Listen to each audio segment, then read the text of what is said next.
Hi, I'm Chelsea. And I'm Chris. And we're from Love My Brit.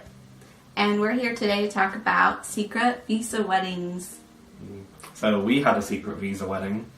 We got married on December 31st, New Year's Eve, in Chelsea's hometown of Bellingham, Washington.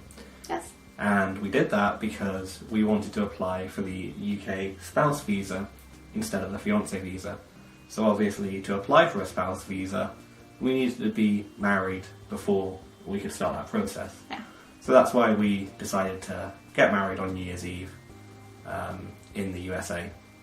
The decision to get married in the US was a really impromptu choice. You know, we didn't plan this out for months in advance or anything. We just decided right before he came over that this is something that we needed to do. We had been planning for a very long time to apply for a fiancé visa, and in the end we just realized we wanted to be together. The fiancé visa was adding on more of a financial strain to us, so we thought, why does it matter? You know, we still love each other, so even though we have this quick little visa wedding doesn't mean that our big wedding that we've been planning for, our UK wedding blessing, that it wasn't going to mean anything less. So we got married and we were able to apply for a visa.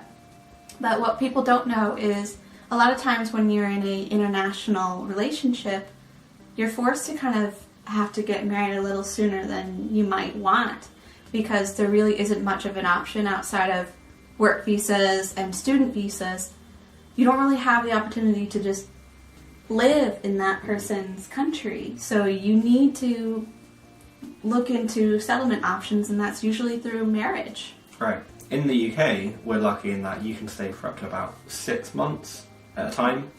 But if you want to stay any longer than that and aren't able to obtain a work visa or a student visa, which definitely aren't easy to get, and you want to be with your partner, then really it does kind of force you down the route of getting married perhaps a little sooner than you would have originally intended. And for us, that pushed it back from August 2016 to December 2015.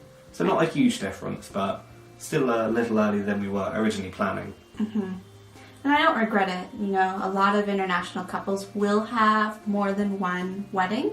Sometimes it's more of a religious ceremony that you're going after your first one, or just holding a ceremony in each country. Our plan was to have a UK wedding and then a American wedding reception later on, but it turned out that we had a small American wedding first instead for the legal purposes, paperwork, and then we had our UK wedding blessing. Now that we've had the wedding blessing, we may still have a big extravagant wedding reception in the US for the Americans that weren't invited, but really sometimes you are just kind of forced to go through a visa wedding to apply for a visa, and it's really unfortunate when this happens because no one wants to feel pressured into that, but sometimes you don't really have that choice if you want to be together and live together in the same country. For us, the visa wedding was a very small ceremony. We had just a couple of close friends and family from the US there. Yeah, mostly my grandparents. Yes, who we knew wouldn't be able to make the trip to the UK. So we had very few guests at that wedding. So even though we did have a British wedding blessing later on, we would still like to go back to the US and invite wider friends and family who at the time didn't necessarily know about the original wedding ceremony, because it was a very close kept secret. Yeah.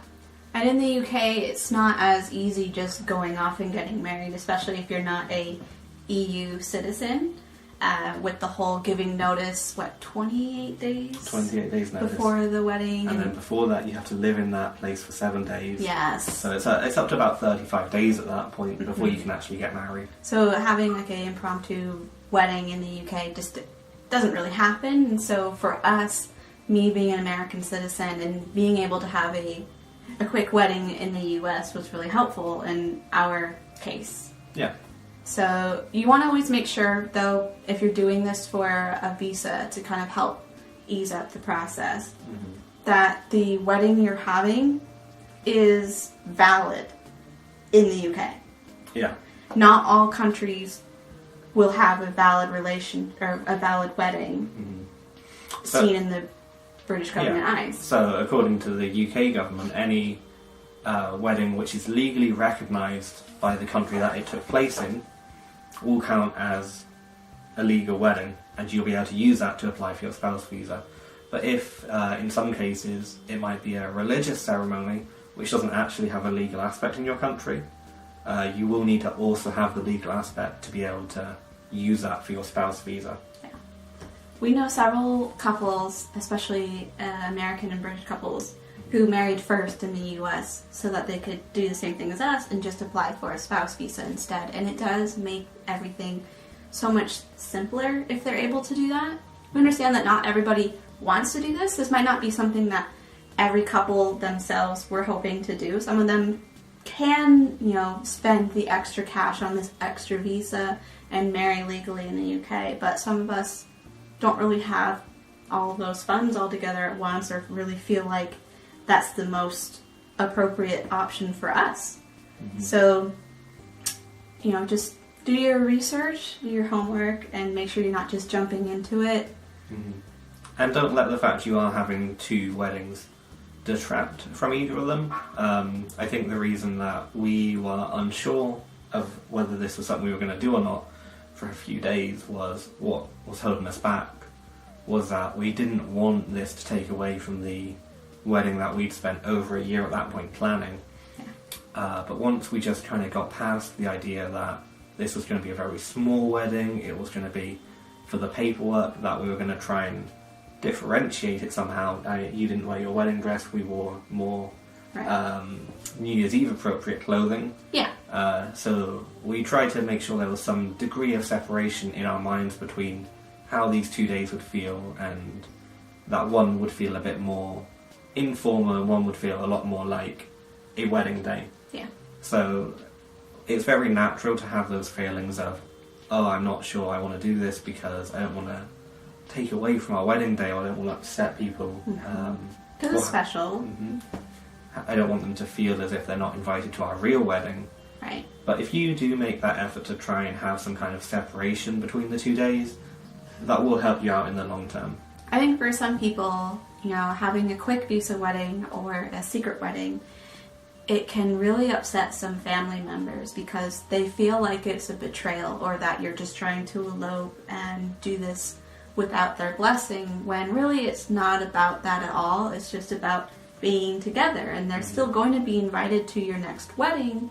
They're still going to be a participant if they want to. It's their choice, but I don't think a lot of family members truly understand why you decided to do this, so try not to take it personally if anyone expresses some sort of upset, hurt feelings towards this decision. It's yours, and yours to make with your partner. What did we do? We made a video. We made a video, and we shared that through email with our friends and family who had been invited to our big wedding. Our big wedding, which then turned into a wedding blessing. Yes. To just kind of explain why we made the choices, and to try and reassure them really that this wasn't anything against them, that we weren't trying to elope or anything like that, but just stating the reasons and listing the facts about why we did what we did and how we came to that decision. And that's not for everyone, but filming a video or writing something along those lines might help you out if this is something that you're considering as well. It's more personal. It's easier for them to relate and be empathetic towards you when they can see you and hear you. I think just finding out about it or reading it alone in a letter or an email, there's more of a disconnect between their feelings and being sympathetic towards you. So yeah, the video really did help us, and if any of you are going through this, we'd recommend doing the same thing as well. For our visa process, we applied for the UK visa because it was going to be easier for us to maintain a life in the UK in the beginning. He's a recent graduate. So applying for a US visa for either the K1 or a CR1 visa just didn't really seem feasible because one, it would have taken an extremely long time, and two, I don't believe that he would have had as much success with his work or his career in the US with having less than 5 years minimum of work history. So we chose to go to the UK, and for us the visa process took a couple of months. Yeah. Took a couple of months, but we have heard, other places the visa process can take up to a year, and for some couples that's just too long, and so you want to find out your other options. Is that moving to a different country, the two of you together, or moving to the other partner's country instead? So sometimes the visa world with international relationships kind of force us to go in directions that we weren't intending to go, but if you're meant to be together and you love each other, you're going to do whatever it takes to make it work. Whatever it takes. And I don't regret for a second having a small wedding on New Year's Eve for our visa, and then having a UK wedding blessing later on. We still managed to celebrate both. Yep, having been through both days, they did feel like different days. Yeah. We did enjoy them both. We do now have 2 wedding anniversaries. Bonus. So if I forget one of the days, I still have another one to remember. Yeah. And vice versa. But he has better memory than I do, so sorry. So yeah, that's a bit about our secret visa wedding, and some of the things that we think you might want to consider as well if you're considering a visa wedding, or if you're feeling a little bit trapped by your visa options. It's not for everyone, but it is an option that is there to consider, and neither of us regret doing it at all. It was definitely a good decision. So that was our video about our secret visa wedding. Go ahead and give us a like if you enjoyed the video. Comment in the box below if you have any experience like us. We always love hearing from you. And feel free to subscribe to keep up with us. Life in the UK, visa related topics, and British things. Bye! Bye!